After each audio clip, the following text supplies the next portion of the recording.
Howdy, I am Bully, and I am in my little outfit, which means it's time for me to tell you about everything that happened in Darkness Emergent, Atlanta.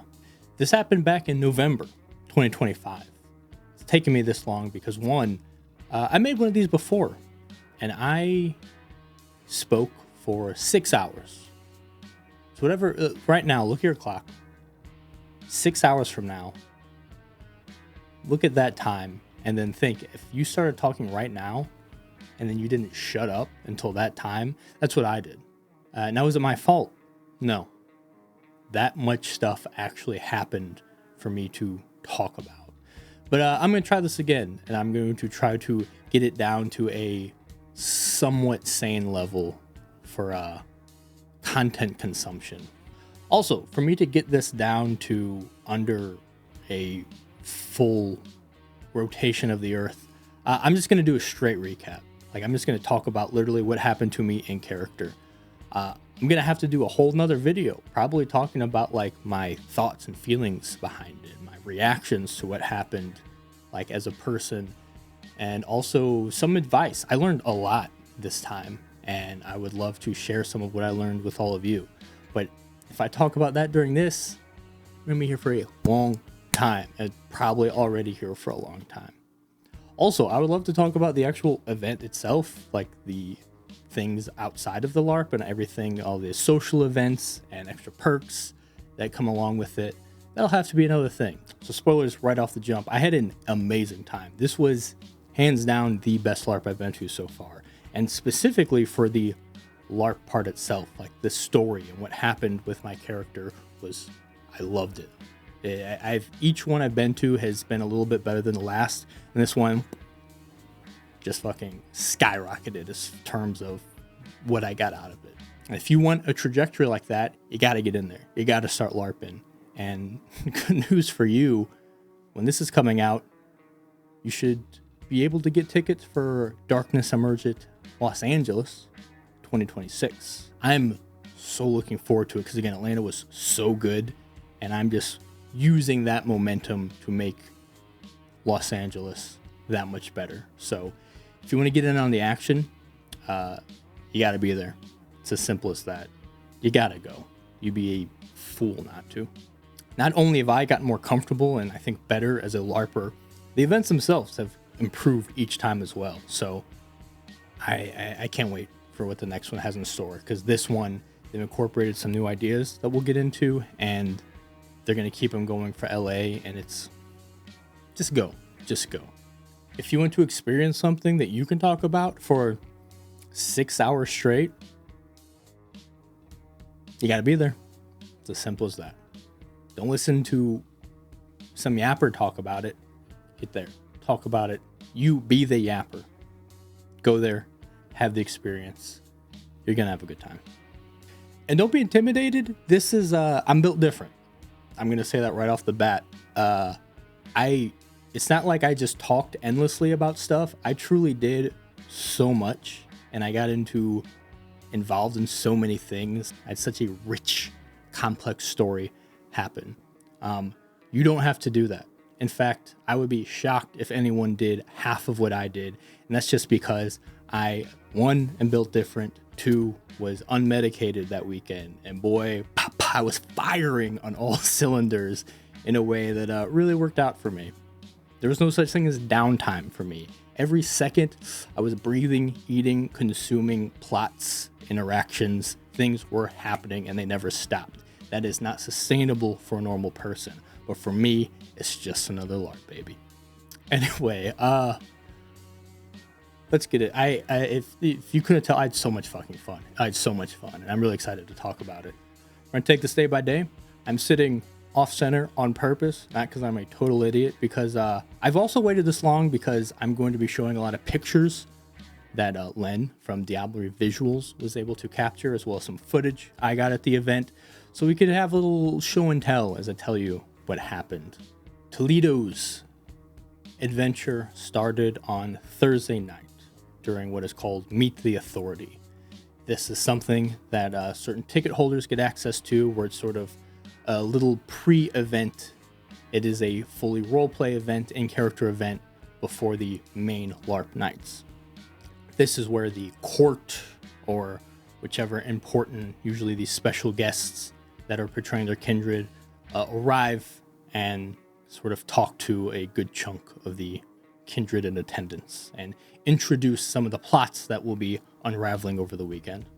I take footage of this event. So for the first hour or so, I was just walking around out of character with my camera, getting cool stuff like this. Then eventually, put my stuff in my bag, pop on the hat, mosey on in as Toledo. The first thing that happened is I walked by Prince Eve, and I overheard Prince Eve telling Helia something along the lines of, "I'm going to fucking kill Inez and Mata." Toledo knows Prince Eve, knows Helia, knows Inez, knows Mata, knows all these people because I'm involved, you know? So immediately I'm like, what a great way to kick this weekend off. It's by stirring a little bit of shit. So Toledo, strolling in, clocks this, again, eavesdropping as her friend, then just keeps on walking, finds Inez and Mata, walks over to them, and is just like, "Hey, why does Eve want to kill you?" Of course, I feigned Toledo feigned worry about, like, "Yeah, this seems concerning, this seems serious, making sure everything's okay. Just wanted to let you know I'll be on my way." My intention was just to start a little shit and then walk off and then see if it turned into anything later. But Inez is Inez. Inez says, "No, you're coming with me." Who's Toledo to deny her? Toledo, powerless to Inez's wiles, was brought over to Prince Eve. It's like, "Hey, tell her what you told me." And Toledo's basically has to be like, "Hey, well, I overheard you saying you wanted to kill Inez and Mata, and I'm just worried about, like, is there trouble in the Alliance?" A little background information. Again, a lot of players roleplay between events and things like that and sort of build their own things. That none of it's like canon. When I say like Prince Eve, it's all depending on player buy-in. Without getting into a whole thing, there's an alliance among many cities, Anarch, Camarilla alike, and all of these characters I've mentioned are part of that. So when one talks about killing another, Toledo is clutching his pearls, like, "Oh no, this seems like trouble." Really, I'm just trying to start a little shit because it's fun, and we got to have fun. So what had actually happened was, shockingly, Victoria Ash was in the middle of it all. Victoria Ash was if you don't know, a very important canon character in the Vampire the Masquerade lore. It's portrayed by Night Studios ambassador and an amazing content creator, storyteller, player, and all-around person, Miss Magitech. Did an amazing job as Victoria Ash. And the big thing about Victoria Ash being the Toreador she is, and just the person she is, she's a rumor monger, and that's her currency. That's where a lot of her power comes from. And she, like Toledo, maybe likes stirring shit sometimes. So it turns out at another event, which again, if you get the right ticket level, you go to a thing called Dinner with Darkness, where you have an in-character dinner with not only some of like the staff, but the special guests, and they're in character as their characters. You get to have dinner with them even before Meet the Authority. Technically, this is the very first in-character event that can happen. During this dinner, I don't know exactly what happened. I wasn't there, but what I do know is, according to Prince Eve, Victoria Ash told her, "Oh, I heard you were having marriage problems." And Eve's like, "Oh, where did you hear that?" And she's like, "Oh, Inez told me." So Victoria Ash is telling one person that another person told her that she's in a bad marriage. Beautiful work by Miss Magitech as Victoria Ash. And it turned into this, so Eve's like, "What the fuck? I can't believe this is getting spread." And so when she was telling Helia in confidence this of like, "I'm really pissed about Inez spreading this stuff," Toledo's being a good guy by helping share this information with everyone. Inez swore up and down she did not actually say that, and it was being taken out of context by Victoria Ash, which is very Victoria Ash. So things settled, which is probably good. Toledo didn't want an actual problem, but he just wanted a little bit of excitement, and he got that. And but also clocked an opportunity for more excitement. Inez also claimed that, hey, you can ask Siobhan, that is also with attendance at Dinner at Darkness, said she heard the old thing, you can talk to her about it. But Eve took Inez at her word, said it's fine, we'll drop it. So things seem settled. There's no more trouble to cause. So Toledo learned his lesson, decided to keep his nose out of people's business. That's not what happened. So Toledo immediately went to Siobhan and was like, hey, Inez is saying that you can vouch for her, that she didn't say anything about Eve's marriage to Victoria Ash. Siobhan, being the clever lass that she is, said something along the lines, I can neither confirm nor deny. Classic vampire response.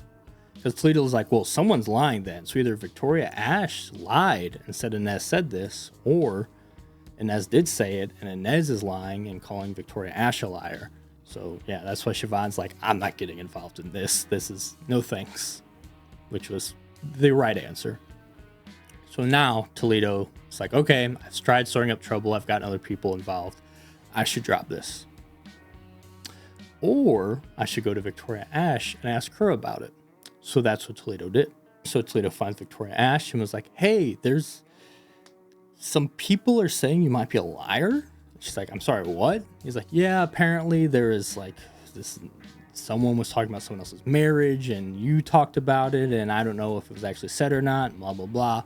And Victoria Ash was like, oh, it was said, and it seems like there was trouble in paradise and whatnot. Toledo's like, see, I knew you weren't a liar. Thanks for telling me the truth, Victoria. I knew you'd clear things up. Victoria's like, of course. He's like, hey, while I have you here, one of the plots happening was there's a trial of an anarch elder, very powerful kindred named Germain.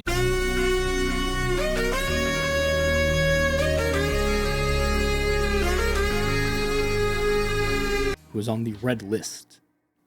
Victoria Ash's husband, Tigurius, played by Mark Meir, was going to be the judge residing over the trial to see if Germain was guilty or not, or should remain on the red list or be removed from it. So I went into this knowing about this plot because Darkness Emergent releases some of the tentpole plots before the event, which is an amazing opportunity to look at some of the stories that will be happening, and you can sort of get in the mindset or pre-plan or know what to look for if you want to get involved in some of these large narrative plots that will be happening over the weekend. So there's a trial. I really wanted to be a simple Southern lawyer. Also, Toledo is trying to become an anarch. I mean, he is an anarch, but after the delegation at LA, he's like, I got to make a name for myself. I got to make big moves so the anarchs know to look to me for guidance because they're a mess. Being a lawyer for Germain and getting him removed from the red list, from the Camarillo red list into Cam City, would be a huge win and really make me look good. So I'm going to make sure to make that happen. So Toledo asked Victoria, hey, do you have any advice on how to handle your husband when it comes to getting on his good side and whatnot about the whole trial thing? And that's when Victoria was not shy about letting it know, one is like Victoria, she's almost annoyed by it, which again, His Majesty did such a good job of being almost annoyed by Tigurius really does have this strict sense of honor and this code that he's bound by. There's not really any tricks that you're going to be able to pull or advice I can give you to get him to sway your way. Which makes sense, because if anyone could sway anyone, it's going to be Victoria. And if Victoria can't do it, no one can. But she did let Toledo know, I think it is in everyone's best interest that Germain remains on the red list. Can you help me make that happen? So Toledo's like, I'll see what I can do. Didn't want to get into it anymore because Toledo knows I got to free my boy Germain. But I'm not going to tell Victoria Ash that, so we let it go. So right off the bat, Toledo stirs a little shit with some people he knows, and then starts to get involved in the whole trial of Germain plot. From there, Toledo speaks to Germain.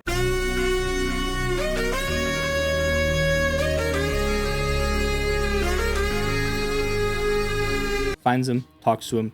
He was allowed to roam the event, even though he's still on the red list. He's still kind of a pseudo prisoner, as long as he doesn't try anything. So Toledo went up, talked to him, introduced himself, and was like, hey, what's going on? Got to know Jermaine a little bit, heard his story, which Jermaine was played by Void McKent. Just amazing work. Absolutely check out his content, his channel if you've not already. He has a recap of his own, and he portrayed Jermaine in an amazing way. Toledo went into this really not thinking much of any kindred, really, especially the Anarchs.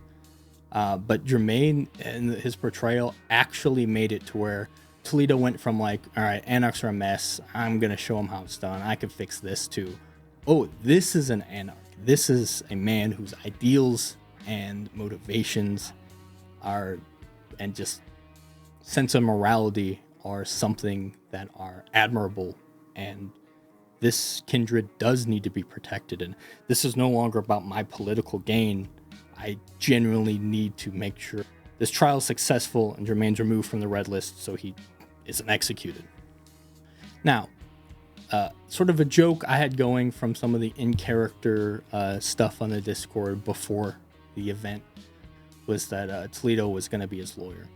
Originally, if I remember correctly, this plot was not designed to be a trial in the sense that us players were going to be lawyers. I think there's an opportunity to be on a jury and we would deliberate on whether he was guilty or innocent.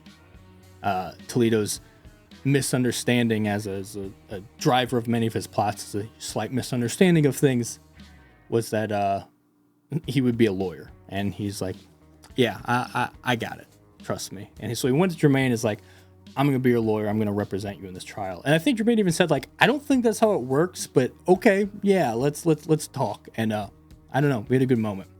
There's another kindred there, a Ventru, who started talking just like Cam versus Anarch politics. So Toledo, kindred loved talking in circles about that. Toledo clocked it early and was like, oh, okay, you're one of them. I'm going to leave you to it.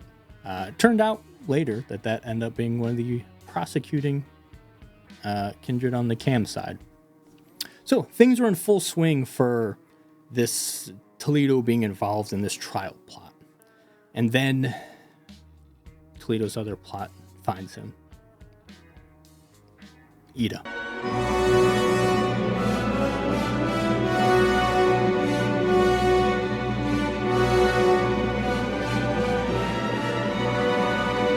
You're going to hear some people say Ida. You're going to hear some people say Ida. It is Ida, technically. That's Toledo's woman. So I'm going to put some respect and correct pronunciation on that name. I think that this happened during his discussion with Jermaine. Ida walks up and just plants one on him, kisses him. And he's like, hey, not now. I'm not in front of my friends. I'm talking business. She's like, okay, I'll see you around. He's like, yeah. So he tried to, act cool. But of course, he's over the moon. He's head over heels.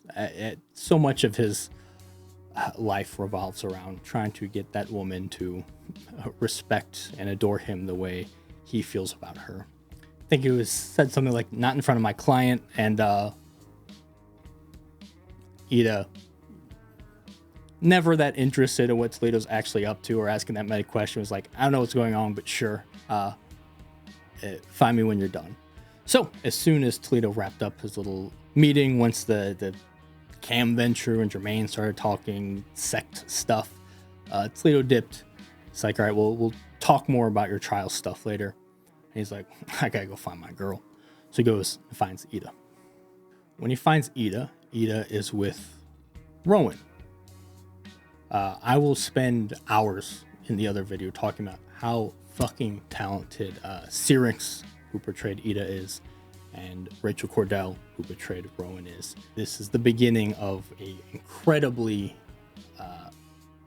interesting and narratively satisfying, well told, and incredibly well acted plot that I got to engage in. And this event would not be what it was without these two. But more on that elsewhere. For now, Toledo walks up, sees Ida speaking to Rowan. He does not know Rowan, and Rowan introduces herself to him. Her opening line is, "Hello, I'm diseased." As soon as she says that, Toledo takes a step back because, "Hello, I'm diseased." And immediately Ida snaps at him and is like, "Don't disrespect her like that. You don't take a step back when she's introducing herself to you, blah, blah." So he's like, what are you talking about? She's diseased. And she's like, "Don't say that." And he's like, "She just said that." Off to a great start. Classic functional family brewing.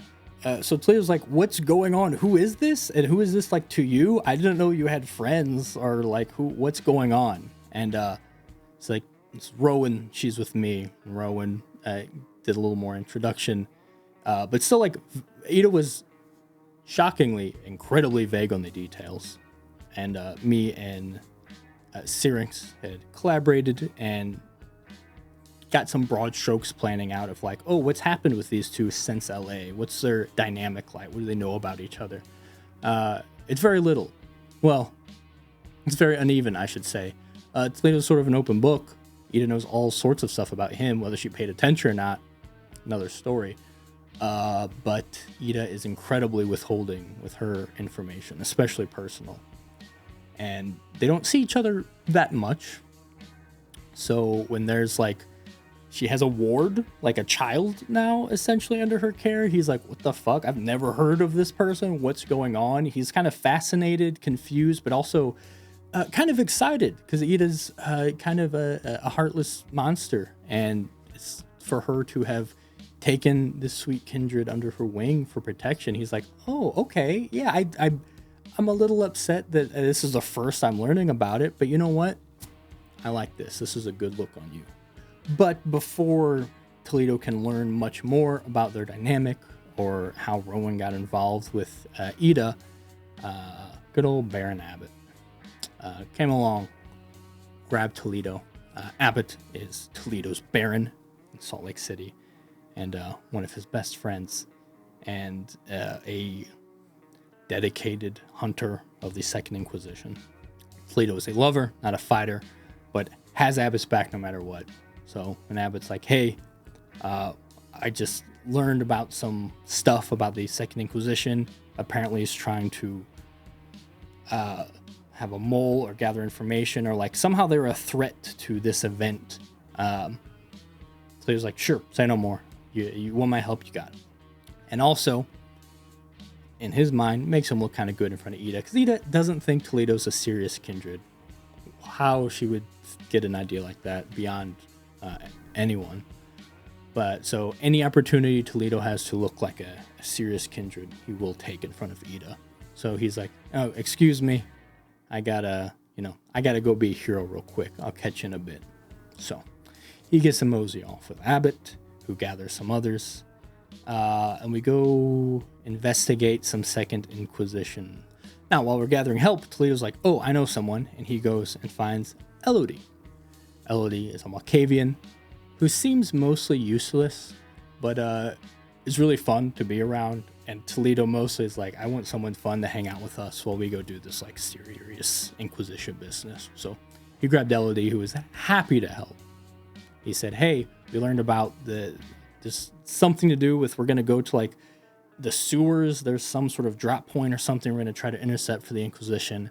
And Elodie, I should have clocked the moment, was like, "Oh, okay, yeah, I'll come along." Which we'll get into why she had that reaction in a second.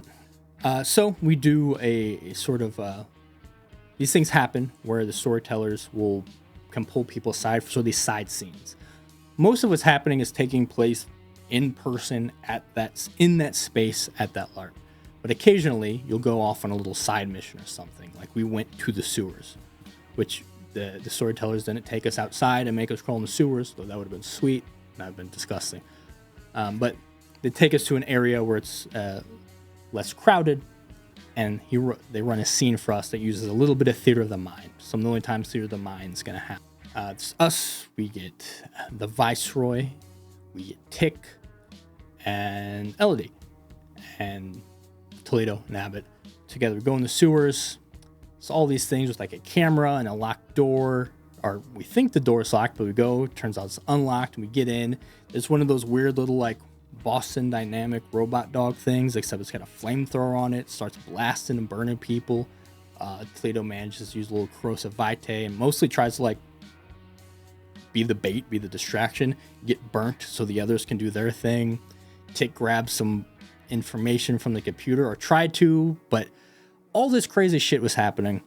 And I remember at one point when all this is happening, like we're all trying to figure out what's going on with like the camera and the door and the stuff, and Toledo like checks in on Elodie, and Elodie's like, yeah, blah blah blah. Oh yeah, I knew the door was unlocked. He's like, what do you mean you knew the door was unlocked? She's like, oh yeah, we've been through here. He's like, what the fuck? Why didn't you say that? And he's like, you never asked. Fucking Elodie. And then we get set on fire by a little robot thing with a flamethrower on it. And then Toledo's like, hey, Elodie, what the fuck? Did you know about this and not say anything? She's like, you never asked. He's like, oh, I'm sorry I didn't ask. Hey, is there a robot dog with a flamethrower in that room? Fucking Elodie. So at this point, Toledo's like, and he's like, why did you do this? And she's like, it was kind of funny. And Toledo's like, I can't argue with that. It was, but also I'm watching you. You're lucky we survived, but also it was kind of funny that you knew this and you knew that we're here for no reason. The information we came for had already been taken by another group. And LD was useful in the sense she's like, yeah, someone else already got it. I was with them when they got it. And she pointed us in the direction of Grigori. So Toledo, being the man of faith he is, and the all-around excellent kindred he is, was able to do a little bit of healing. He could do that. His mom was a Salubri, after all. So, Toledo, it's like, hey, someone else has the info. I'm the talker. I'm gonna go get it. Don't y'all worry about it. Toledo finds him. Never met the person before in or out of character. And walked up and was like, hey, I heard you got some information from the SI. I'm working with someone, and we've got like an expert on combating the SI. Can we have that information so we can use it to help deal with it? And they immediately off the bat is like, oh, well, some of that classic I can't confirm or deny. I may have it, I may not, blah, blah, blah. Toledo hates that shit. Granted, that is the smart thing to do. That is a very kindred thing to do. That's right. You don't just tell people what you have.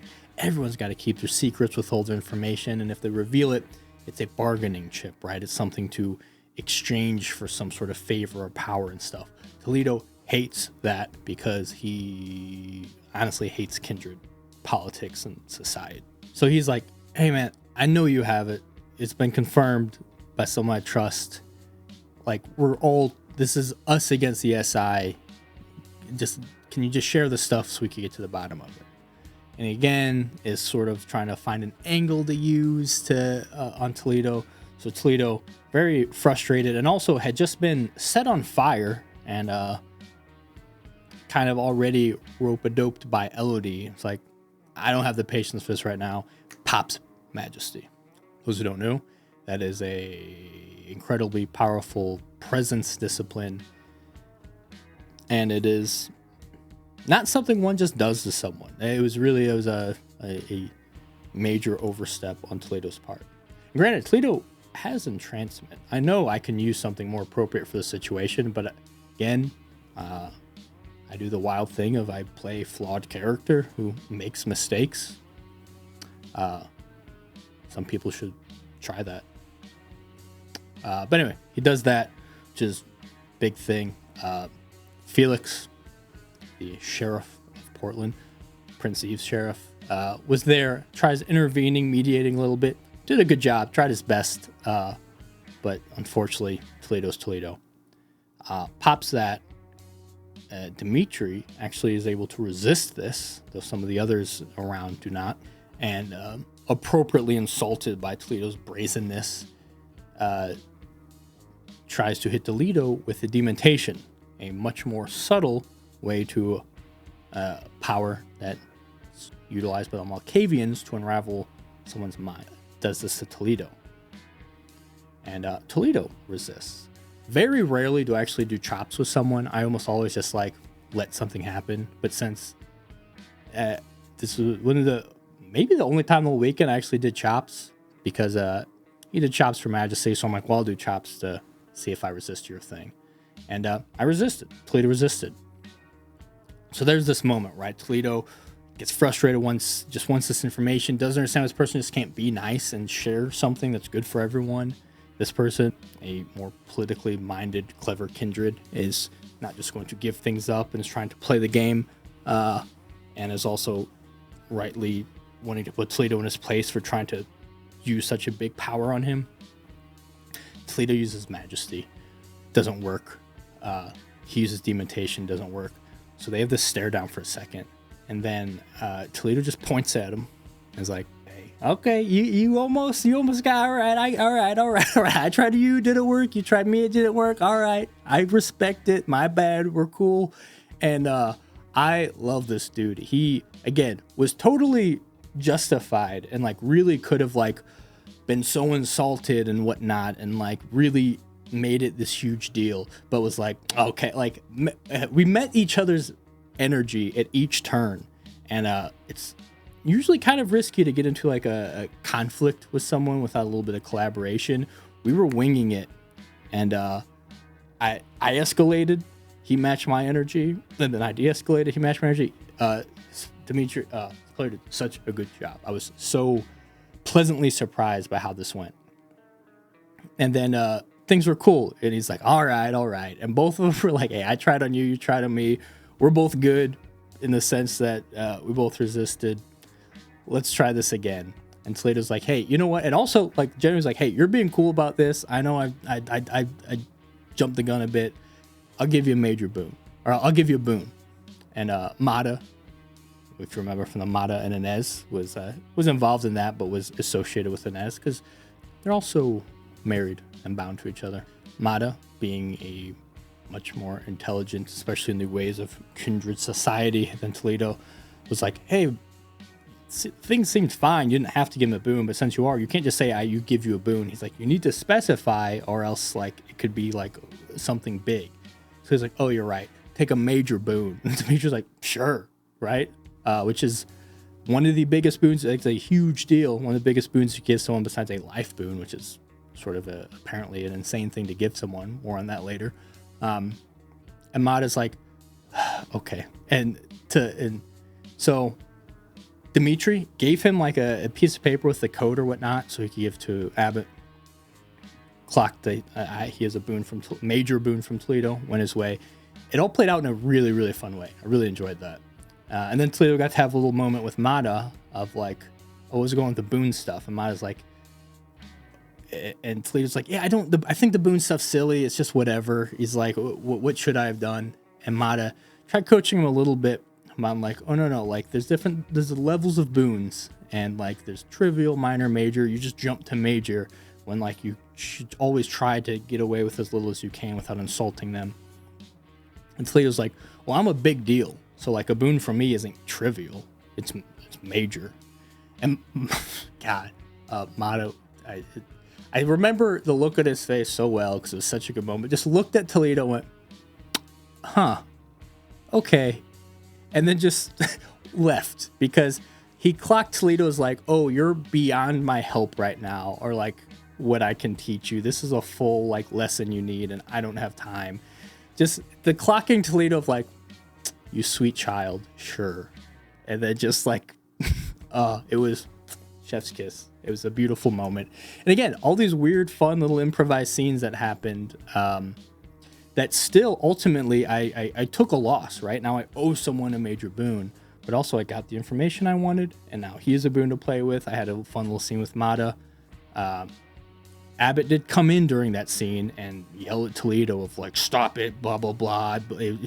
And Toledo sort of snapped at him of like, dude, I'm getting this information. Stop trying to come in and like parent me, or like you're always shutting me down when I'm in the middle of something. It makes me look bad if my own friends are coming in being like, stop it.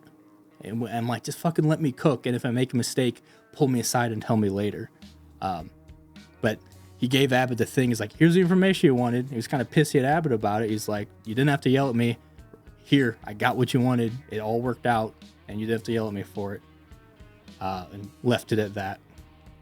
Later, he'd go to Abbott and apologize of like, yeah, I was in the wrong. It just really means a lot that you have my back. Even though I make mistakes, I might not know what I'm doing. Like, our bond, our friendship, I want to be first and foremost rather than us being good kindred politicians, right? Let's have each other's back first. But it's like, also I acknowledge that, like, you're a baron. A lot more is riding on it for you. So I'm sorry for putting you in a bad spot by me misrepresenting myself poorly. So also led to a cool little moment with Abbott. So all this goes on, all the serious business goes on. So there's a little, let some of the tension out. And really this, in Toledo's mind, this was all a distraction. Like, he wants to get back to Ida, right? His girl. So he's looking for her, doesn't find her, but does find Rowan. And it's like, I really want to know what the hell is going on with, like, who is Rowan and why is Ida, like, attached to her? What's their dynamic? And he's like, well, me and Ida are a thing. So if Rowan's like Ida's child ward, whatever, that makes me kind of a co-mentor, Mola, parent, something. I don't know, but I'm not going to let Ida do this without me because this is a way for us to connect. So he sees Rowan talking with the one and only Prince Lucius. As I mentioned before, By Night Studios has a Discord, which you should totally join. And for this, they had an in-character channel. And in that, Toledo and Lucius had some interactions. It was sort of a joke of Lucius extending, wanting to convert anarchs and offered Toledo a spot as primogene of the caitiff in his court of Bowling Green. So Toledo spots Lucius and his court as he had brought some of his people with him, talking to Rowan. So Toledo goes in, gets involved, and what's happening is Rowan, going back to the I'm diseased thing, Rowan has this marking on her neck. Certain Malkavians were infected by this, like, psychic infliction that also became like a physical infliction, and all these things were happening, and it was a big to-do, and a lot of kindred were involved trying to figure out what this was, what caused it, and how to fix it. So Lucius, being the venture, the problem solver that he is, him and his court were trying to get answers from Rowan. Rowan is a difficult person to get a straight answer from, being the Malkavian she is, and a little bit spacey and a little subversive. It was hard getting like a direct information from her. And she said things in sort of a roundabout way and how she interpreted things, which she did such a good job of. So Toledo was there to sort of help, like, translate a little bit. She's like, oh no, I know Rowan, so let me help. Like, you guys need information, let me help. And as everyone's like questioning Rowan on like trying to get actual information about like this infliction, Toledo keeps slipping in questions about like, yeah, and how did you meet Ida? And what's your relationship to Ida? And like, what's going on with you? Who are you? And what do you know about her? Has she talked about me? He keeps like slipping in these like personal things. It was very fun for me to do. I think at some point Toledo even like kind of stopped things. Was like, all right, Rowan, we just want to know the same thing here, right? We all just want to know, how do you know Ida? How did you meet her? And why is she hanging out with you when she barely has time for me? And it's like, God damn it, no. Right now we're trying to figure out this real shit. And as things are going nowhere, Lucius, time is money, and the man's all about the money, eventually dominates Rowan into just trying to get her to tell him information. Ida is listening in with heightened senses to this. So in LARP, there's a lot of different gestures you could do. You could be like obfuscated, or you could be using heightened senses to listen in to where like Syrinx, the player, was physically there at that scene, but Ida was elsewhere listening in with heightened senses. So as soon as Lucius dominates Rowan, it's one of my favorite moments of the whole weekend. It was Ida goes from this to out of character. It's a symbol, like if you want to talk to someone out of character to negotiate stuff. Goes to Lucius and it's like, are you okay with being touched? And Lucius is like, yeah, why? And then it's like, you ever see like attack dogs get like off the leash and then they just fly into action. That's what it felt like. It was, are you okay to be touched? Yeah, why? Ida's gone. Physically in real life, I don't know how she moved so fast or where she went, but she was out of our visual for a second. There's like a beat and we're all like, what just happened? And then I remember Lucia's character, Kay, was like, am I gonna get hit? And I was like, maybe, I don't know. We all take a second, we get readjusted in the scene. He continues with the dominate, and Ida comes flying in from a different angle than she was before, and grabs Lucius and just starts fucking going at him of, you do not to dominate her. What are you doing? You do that again. And just fucking threatening him, getting in his face. It was amazing. It was terrifying and brilliant. And Toledo was like, that's my girl. But also he was a little scared. It's like, ooh, I was just hanging out while that was happening. Should I have done that? Should I have gone attack dog? I don't know. So Toledo's like, they get separated. Toledo kind of pulls Prince Lucius aside, while Ida pulls Rowan aside. And I learned later from talking to Syrinx and Rachel of like what that scene was. And it's such a fun split moment where Ida was telling Rowan, like, what did I tell you? You're speaking to another kindred. You have to be careful. You don't trust anyone. You never look them in the eyes. You have to look on the tip of their nose if you must look at them. And like all these like scary practical things. If you can't trust anyone, everything's dangerous. Classic Ida. And Toledo pulled Lucius aside, and he's like loudly like telling Lucius off, like, don't let me see you do that again. You better not, and blah, blah, blah. You get the fuck out of here. And then like quietly, because again, we'd established sort of beforehand that they're kind of bros. It was like, hey man, you know, like, and Toledo tells everyone about Ida. He's a lover boy. He loves that woman. If you know Toledo, you know he's mad about her. So he pulls Lucius aside and like quietly, he's like, hey man, that's Ida. Like, that's my girl. And I don't want you two fighting. Like, you're my guy. She's my girl. Can you just like go away, and whatever information you want from Rowan, I'll get it from her, and then I'll come and I'll tell you everything I learned about it. But right now, it'll make me look good if it looks like I'm telling you off and you go. Can you do that for me? And Lucius, that prince, being the bro he is, was like, it's like, fine, and walked off. And as he did, you know, Toledo's like, yeah, and you better fuck off. No, I don't want to see you messing with my people again. You know, trying to look tough in front of Ida. Talking to Syrinx, he didn't even clock any of that. Of course, every time Toledo tries to impress her, it's funny, but in a tragic way of like, it's not even like a character choice that she doesn't clock it, like truly doesn't, never catches anytime he's trying to do these big gestures. But it's fine. The heart does not give up. So now the family's back together. Toledo, Ida, Rowan. And now Toledo knows a little bit more about like, oh, there's this infliction, this mark on her neck. There's something serious going on. But Toledo again just wants to know, like he wants to know what's going on with Ida and Rowan, and like, is this a thing of like, does Ida have a heart? Is this like, that's what's exciting to Toledo?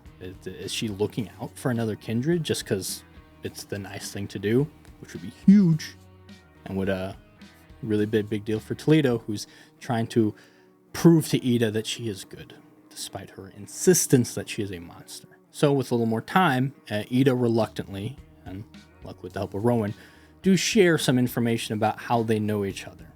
Apparently, Ida had rescued Rowan from Rowan's sire, and had a pretty fucked up sire, and that it was sort of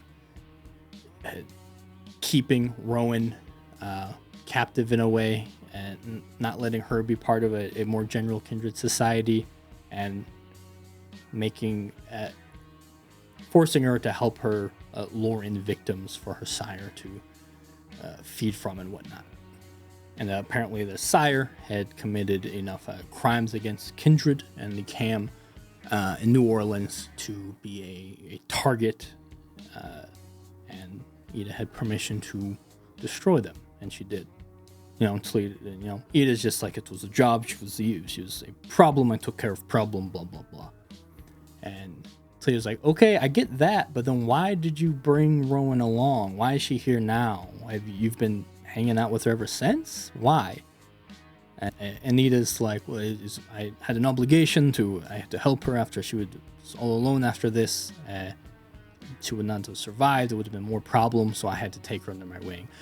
And Toledo's like, oh, okay. Who gave you that order? Who said that was an obligation? And, Ida's just getting pissed because the truth is no one told Ida she had to do this. Ida is just doing it because Ida thinks it was the right thing to do. Don't tell that to Ida. So Toledo, his heart's pumping here. He's excited when he's slowly realizing, like, oh shit, Ida's helping out this like new young kindred because she felt bad for her. That's huge. That's good. And he's like, Ida, this is awesome. Like, you didn't do this because it was a job or because you had to. You did this because you felt like it was the right thing to do. That's huge. He's like, I've been telling you, like, you're a good person. He's like, this is all, like, Toledo was so excited by this information, which pissed Ida off. So as Toledo's like saying this, Ida just grabs him, kisses him, and then sends him away.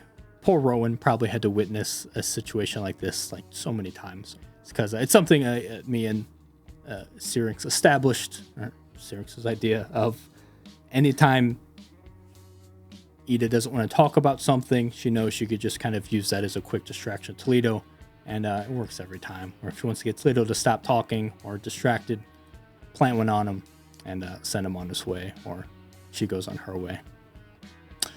And this happens a lot over the weekend. And no, when I say that Toledo and when Ida kissed Toledo, it was not an actual physical thing. It's a simulation. So chill out.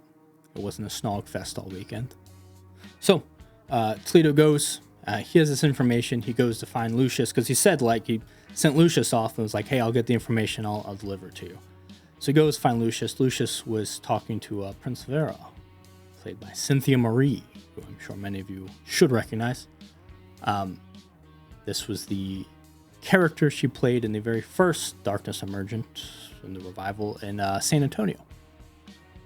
So there's like, Prince Vera, Prince Lucius, there's like important people having a discussion. Toledo sort of ekes in there and is like, hey, sorry, I just wanted to, like, Lucius, I told you I'd give you the information, so I'm here to give you the information.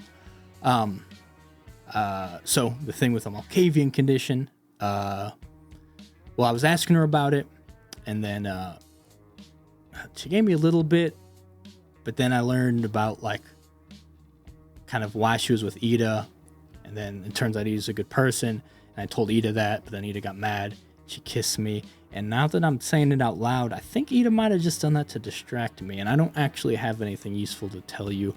I'm so sorry. So sort of think of, like, he's realizing, oh shit, I think she just did that to get rid of me, and I'm telling someone information. I don't have any actual information to give him. I look like a fool here. He's like, sorry for wasting your time. I'll be back with actual info. So he moseys on out of there.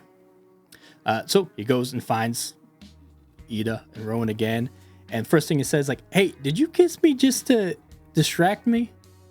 And then he's like, nah, never mind, sorry I even asked, like, I know you want to do that. Which is funny because I learned by talking to them, apparently as soon as Toledo walked away, Ida turned to Rowan and was like, I just did that to distract him.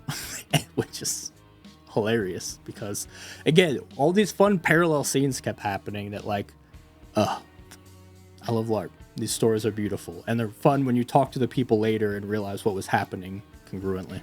So he comes, and being the man with the heart of gold and in deep denial about there being issues with him and Ida, didn't pursue that anymore. I was like, okay, I do need to find out actual stuff going on with this Malk stuff. Like, I want to help you, and I think I'm in a position to help you because I can see things, Toledo has very good in aspects. So he asked Rowan's permission. He's like, can I just look in your brain and maybe get an idea of what's going on? Rowan said yes. So Toledo uses telepathy, and now what he said he was going in for was to learn about, like, any hints of what happened with this, this Malkavian curse or whatever. But the first thing he did was look into what happened when Rowan and Ida met. He's naughty sometimes. Rachel did such a cool job of like, so then she sort of walked me through this scene, right, of witnessing. Toledo got to witness from Rowan's perspective, Ida coming in, taking out her sire and diablerizing her sire in front of her. Like, God damn it, Ida's fucking eating people.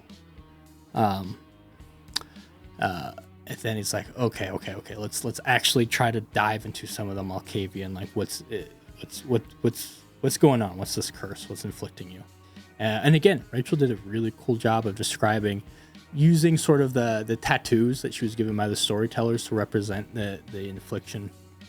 Described like these similar color, like purplish tendril, snake-like creature worming its way through her brain. And at one point looked and made eye contact with Toledo, and Toledo was shunted out of her head.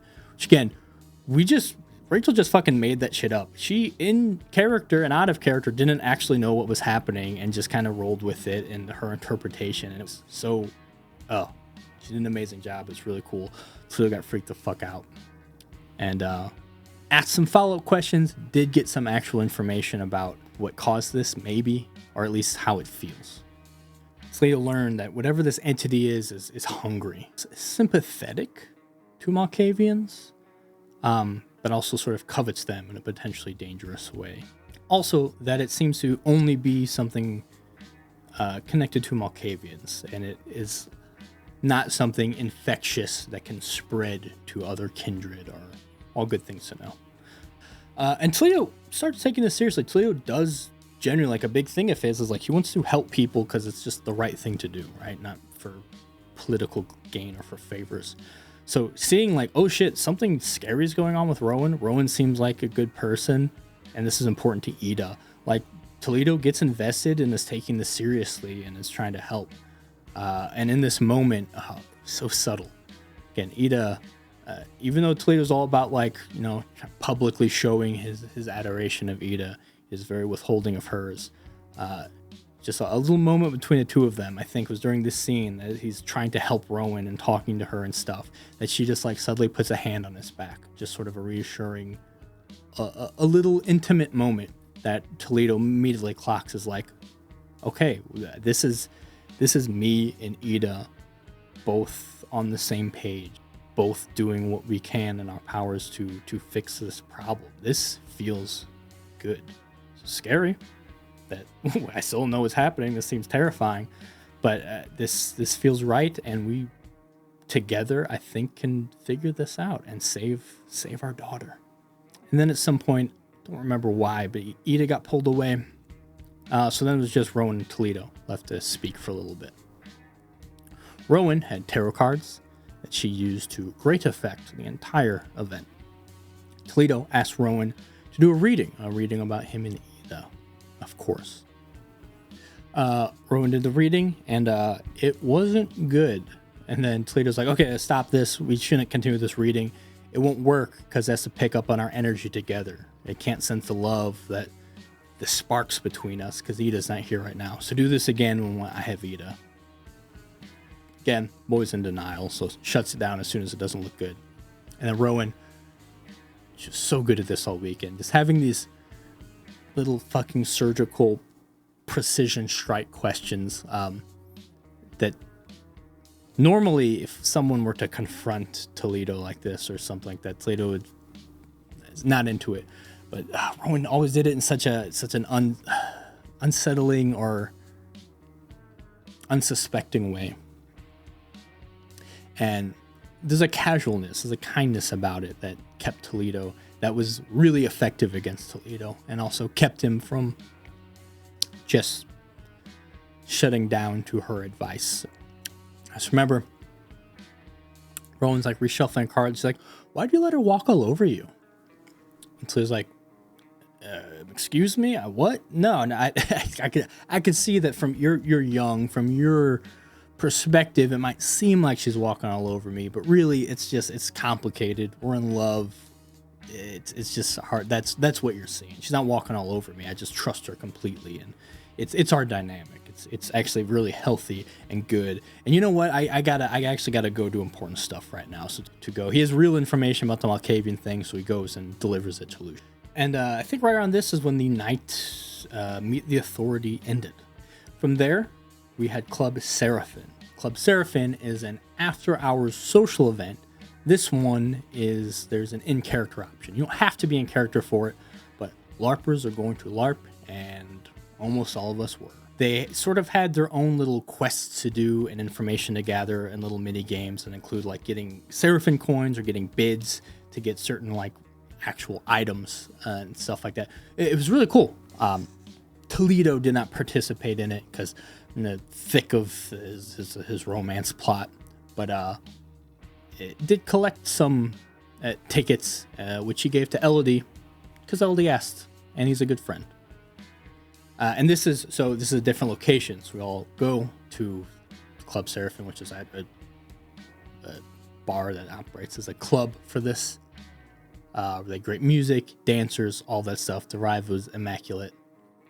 And we had this really, Toledo and Ida had this really cool, like, dance scene where, like, they're dancing together. Like, they're just being a normal couple in a way that, like, they're just enjoying themselves. But, of course, it can't last. And I don't know. It felt very vampire to me in a really cool way of, well, one, you could see how well the talk went by Ida's expression here. Yeah, dancing, and rather than just having a casual talk, nothing's casual between them.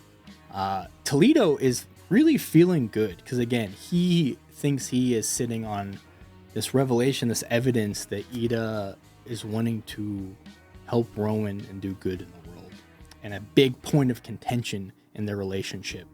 They're very opposite ends of the can kindred be good or moral spectrum. Toledo believes he himself is very good. He believes he's really human more than anything and technically a kindred. Right? Ida is maybe a little more realistic understanding of the beast and some of the things, and thinks to be kindred is to be a monster, and it's just inevitable that you're going to do bad things. And she copes with that by removing worse kindred. Or Toledo tries to fix bad kindred and thinks everyone could be good if only they just would let go of this idea that we're allowed to be bad. So they talk about this, like, we're dancing in a club, like, while also having like this deep philosophical discussion about the morality of being a vampire. It was amazing. And Toledo uses a language that Ida doesn't really understand, right? He talks about emotions and like, oh, you're doing it because it feels good to do this, and you're tapping into, like, it's, I could tell you have love for me, and like, you, in the way you love Rowan, and the way you help. Like, he uses emotional words. Or Ida's a cold, rational creature, and just doesn't really understand. It gets progressively more frustrated with Toledo for insisting that she is good. And not explaining it in a way that makes sense to her. Like, oh, this is the shit I love. And on the surface, I love the dynamic. Sirius is fucking brilliant. And I love what we have, where it's kind of a silly, dumb cowboy and mean criminal wife. Not actual wife, but you know what I mean. Dynamic of, like, she's mean to him and he dotes after her. But, like, there's layers to this shit. And it's a fun thing to, like, on the surface to play. And for people to interact with, but also, like, we get into the personal horror of it all in a really satisfying way. And yeah, they're dancing, and from an onlooker's perspective, it's like, oh, look at those two having a good time, but, like, fucking getting into it, and not in a big animated aggressive way like they often are, but in, like, a serious discussion. And I don't know. I just love the aesthetics of this happening on the dance floor in a club, and I love, like, the topic of this conversation. I love how silly the aesthetics could be, but also it's just so fucking vampire. This is why I love LARP. This is why I love this game. Moments like this. But Toledo's, like, so happy that even Ida pushing back, he's just like, oh yeah, blah blah blah. Like, yeah, I understand you're resisting it, but I can see your heart's good. It's all happening. We're gonna make it. I can see him rubbing off on you. We're gonna make it. This is good. And they also share some like a little bit of their personal things. As Toledo shares of like, hey, like I not like I can see that you're a good person. That means we're gonna make it, right? And I need this to work because I have doubts myself about if I know you're capable of love. And I know I am, but I need this to help prove it because. And he shares that like all of his other relationships have been quite successful, but he was bound to each person he was in a relationship with, and he didn't even know it. Very recently, he learned how his particular kindred physiology works with a bond, as he's bound after a single drink. He never knew that until very recently. So in his mind, he's had these beautiful relationships where he's just worshipped the people he's in love with. And now he's starting to realize, fuck, was that real or was that the blood bond? And he's like, if I can love Ida and Ida can love me and we are not bound to each other, then I know that maybe all those other times, even though there might have been a blood bond involved, they're still real technically. And then if I could prove like to myself that this is real with us, then maybe we can be bound and just make it official too. As long as I know that there's a real foundation there. Toledo's going through it. And he's like, and again, he had learned that Victoria and Tigurius had this wedding where they're bound to each other. As he's talking about that, yeah, Ida does not like those two for reasons that, well, to recap, she had some, she butt heads with the two of them before, which I loved. And she's like, no, it's fake. It's all whatever. It's marriage, weddings. None of this makes sense for kindred. He's like, okay, maybe it doesn't make sense for them. Maybe it's fake for them, but we're built different. So we're better than them. It'll work for us. But then the combo again is getting too personal for Ida. Ida's getting steadily upset, and Toledo's not clocking it because he's just so happy that Ida has a heart. So Ida uses her patented move of just to kiss him to get him to shut the fuck up about this stuff so they could just dance and have fun and make out. But before she does, Toledo's like, well, are you just kissing me because you're trying to avoid a difficult conversation? Oh, what a good response. Ida says, doesn't matter. And Toledo's like, actually, yeah, I think it does. So then Ida fucking leaves. Storms off, as she does approximately 1 million times that weekend. It's good. I love it. Toledo hates it. So Toledo is now left there on the dance floor. His lover walked away. He's alone, so he just sort of moves off to the side, turns around, and Helia is right there. Helia is someone, again, Toledo knows from the Sanguine Alliance and some sort of connections in the player-created LARP world. I've never actually interacted with at a LARP before, but knows Helia is in a relationship with Nikolai, the Salubri. So just kind of turns, Helia's there, and kind of sits down and is like, I just kind of got a fight with my girlfriend. Can I talk to you about it, get some advice? And Helia was awesome. Again, it was completely improvised. Again, I just turned. She happened to be there right after Toledo got his fucking heart punched, and just wanted to talk to someone about it. And fucking Helia nailed it.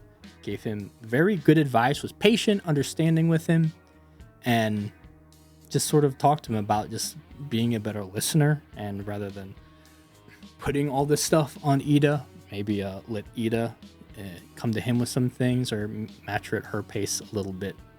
And things Toledo needed to hear, even though I wasn't fully maybe receiving the advice. But still, it was really good. And mostly, if someone is nice to Toledo, Toledo is instantly locked in of like, I'll die for this person. Again, Toledo is a wild optimist and real into just hope. And he thinks the way to fix kindred society is just to start being good people to each other and just to start trusting each other. So whole society is built on so much mistrust and manipulation and backstabbing and exploitation. So it meant a lot to him that this person who he didn't have a reason to help him out or listen to him or was earnest with him, and he really appreciated that. Toledo then ran into Rowan, and they sort of had a follow-up there. And rather than just asking Rowan about like, you and Ida, he's like, let me actually ask Rowan about her as a person, her herself. Like, he asked her information about like her history. Though obviously it quickly gets back into Ida. And another favorite of mine all weekend is the fucking heightened senses. Toledo and Rowan are talking, and then here comes fucking Syrinx, hand up, showing that Ida is nearby, but listening with heightened senses. So she hears the remainder of their conversation right when he starts asking about Ida, of course. Like, it was authentic timing. Like, Syrinx didn't actually hear us and decide when to start listening in. She just saw us talking and came in at the perfect time. And this is when Toledo's like, hey, Ida needs to hear it from like other people that she's good. Like, she doesn't take me seriously, but maybe if she seems to like really care about you or like you, so you should tell her she's good. You should help her understand that she is a good person. And Rowan was like, I'm not sure that she is good or bad necessarily, but kind of took an interesting neutral stance. That he was like, wait, why don't you think that? I don't know. Again, Rowan always do like just what to say to really like put Toledo on his back foot. But then Toledo wanders around a little bit. So conversation ends. He sees Ida and the Viceroy, Toledo's coterie mate and Ida's ex. If you want to know all about their messy triangle stuff, check out the LA recap. Sees those two talking. Toledo stands there for a moment to make it obvious that he sees those two, but keeps on moving. Then Ida eventually does find Toledo, and they have another talk that goes also not well, shockingly. And Ida confronts Toledo this time about like, hey, you keep talking in a way that I don't understand. You keep talking about these feelings and stuff like that like I don't know what you're talking about. I don't feel those things. So you're essentially like speaking a foreign language to me, and it's frustrating me. And it finally gets in Toledo's head a little bit. He apologizes. He's like, I get it, blah, blah, blah. It's also funny because during this, Rowan, learning from her mom, probably something she did already, comes in. And rather than heightened senses, Rowan's obfuscated and comes in and spies in on this conversation because Toledo can't say anything to anyone without someone snooping. They talk more about Rowan, repeat some of the things, their points, where Ida's like, I'm not doing it because I'm a good person. I'm cleaning up a mess. And Toledo's like, no one made you, though. You're cleaning up the mess because you feel like you're to clean up the mess. Like, you must feel, so you're not a robot. Like, you say you don't understand these feelings, the emotions, but you do. Like, he's trying to make her understand, like, that's what drove you to rescue Rowan, to take Rowan with you rather than just leave her and let the cam figure out what to do with her in that city.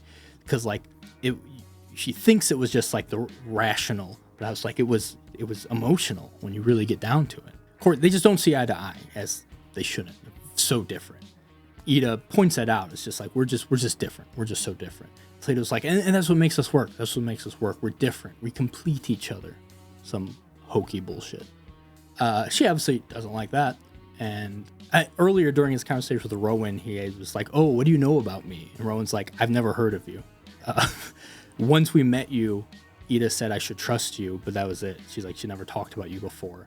And Toledo's like, what the fuck? I talk about her constantly to everyone, even when I shouldn't. So he brings that up to Ida. He's like, do you really not tell other people about me? And she's like, no, it's none of their business. Do you tell people about me? He's like, yes, constantly. That's all I talk about to most people. And he's like, that's what love is. True love is wanting to like share that love with other people and thinking it's important enough to do so. And like the word true love sets her off. And once again, she storms off. And as soon as she storms off, Rowan unobfuscates and is like, trouble in paradise. this point, Rowan offered a reading, I believe, and he's like, "Yeah, you know what? Let's do this reading. Let's let the cards sort this out. And they can give us. We're at an impasse. Maybe we need some guidance from beyond." Looked for Ida. Ida was obfuscating, so Toledo couldn't find her. So a side note, he's an excellent aspect. He could spot probably most people who were obfuscated, but he doesn't do that because I think it's more fun to let people do things. And the uplifting play, play to lose, let people obfuscate, let people get one over on you. It's going to be more fun, trust me. So Toledo and Rowan find a table off to the side. They do a tarot reading, and Toledo is read for filth. Toledo knows he should be trying to get to know Rowan better as a person. He knows what the right thing to do is, but he's so caught up on Ida that he keeps, he's trying to ask Rowan questions about herself, keeps going back to Ida's things related to Ida. Rowan has just perfected the art of being genuine and politely direct, and makes Toledo start questioning things of I think calls him a carpet at some point, the way he's being walked all over, and asks why he accepts how Ida treats him. And of course Toledo's like, "You got it all wrong. She treats me well. It's fine." Each time Rowan says something, it lingers. It builds up in Toledo's mind. So the tarot read's happening. It's not looking good. Victoria Ash sort of moseys up, watches part of the reading, because again, that just feeds her succubus soul, seeing messy relationship stuff happening to other people. Once again, the reading is bad, so Toledo's like, "It's because Ida's not here. Let me get Ida. The reading will be good once it can read our energy together." He goes, finds Ida, who's still not happy, obviously. Why would she be? Ida just straight up tells him no. But then Rowan comes out and it's like, "Hey, please." And because Ida's got a soft spot for her daughter, she's like, "Okay, you have 5 minutes." So they all go back to the table. Rowan has us blowing the cards, which is a fun little thing. Starts the reading again. Toledo's, puts his arm around Ida, trying to act like everything's okay. Ida removes it, which was a great reversal of earlier. Ida slowly and very subtly putting a hand on his back in support, and now Ida removing Toledo's hand from her. It was beautiful. The reading's still not going good, but Toledo kind of is interrupting Rowan, tries to take over and interpret his own way to make it seem like they're a power couple. It's annoying. Ida's annoyed, and it's like, "Well, it's been 5 minutes," and she dips. Toledo continues the conversation with Rowan.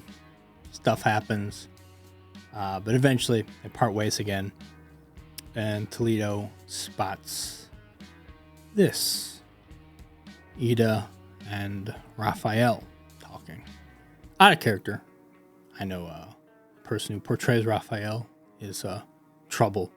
So I was kind of excited. But Toledo has no idea who Raphael is or who that character was. So I was like, "Oh man, this is going to lead to something," and I'm excited to see where it leads to. So a little later, Toledo finds Raphael, pulls him aside, and was like, "Hey, who are you, and what were you talking to Ida about? How do you know Ida?" At this point, Toledo's incredibly flustered, frustrated, insecure. There's a lot of bad thoughts going on with his relationship with Ida, and it's easier to deflect that on someone rather than deal with it. So Raphael was that lucky person. Raphael was like, "Oh, how do I know Ida? Well, let's just say we've spent many emotionally filled nights together." It was like, "Well, I know you're lying because Ida doesn't do emotions." Raphael's like, "Oh, maybe she doesn't with you, but she does with me." And bullshit that gets Toledo pissed off. And they get into a little bit, and ultimately Toledo's like, "Hey, look, I don't know what the fuck, I don't know who the fuck you are, what's going on, but if you do have something going on with her, she's with me now, and don't interfere with our relationship. We got enough going on that we need to figure out. I don't need someone making trouble for us." It's like, "Look," and he's like, "I know this seems like a very mustache twirling vampire edgy type. Like, all right, this is a classic kindred. They're gonna want boons or favors or whatever." Like, look, like I'll even like pay you. Like, you want something from me, I'll give you like whatever it takes. Just like fucking just leave Ida alone. And Raphael was like, well, I could accept payment to do so, but I don't think anything would make me happier than your suffering. And I just want to enjoy your suffering over this whole ordeal, blah, blah, blah. And Toledo clocking this like, okay, this dude's just an asshole then, I guess. So fuck this guy. And he matches that energy and he starts being an asshole back. And wouldn't you know it, this is right when fucking Ida starts heightened senses, listening in right when Toledo gets set off and starts going in, not hearing any of the before part about Raphael being like, I'm going to enjoy your suffering, and Toledo being like, hey, please just leave us alone, I'll give you whatever you want. Missed all that, but did come in when Toledo's like, look, motherfucker, you're not shit, but me and Ida have a special. You know what, I don't even want you to leave us alone. Try your hardest, it won't matter. I bet you anything that she's gonna pick me every time, blah blah blah. And like Ida just picked up on like the fact that Toledo's like making a bet about her with some other dude. Just looked awful, but like again, as a player, fucking loved. And also truly coincidental timing. So yeah, he's like, yeah, fuck you, I'm not, try your hardest, it won't matter. And you know what? I think Ida probably has issues because of fuckers like you weirdo. And that's why she's emotionally stunted. And I'm a good person, and I'm making her a better person, and we're going to win in the end. So fuck off. And Toledo pulled an Ida and probably stormed off. And this is how Club Serafin ended, which ended with me and Syrinx, and we kind of collaborated on some broad strokes of how we wanted the weekend to go. Night one was going to be our nice and easy night when they got along, and this was them getting along. This was our fun night.